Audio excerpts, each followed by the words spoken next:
Welcome! If you've ever missed a reply or comment on your Snapchat posts, you're definitely not alone.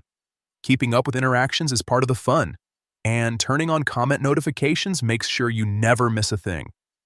In this quick guide, I'll walk you through exactly how to enable notifications for comments on Snapchat, step by step.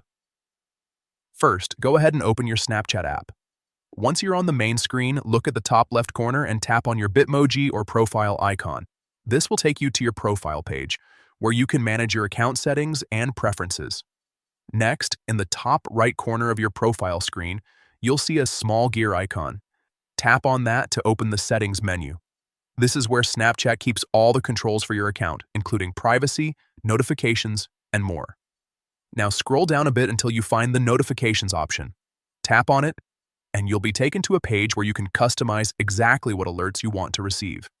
Here's the important part. Look for the option labeled Comments. Once you find it, make sure the checkbox or toggle next to it is turned on.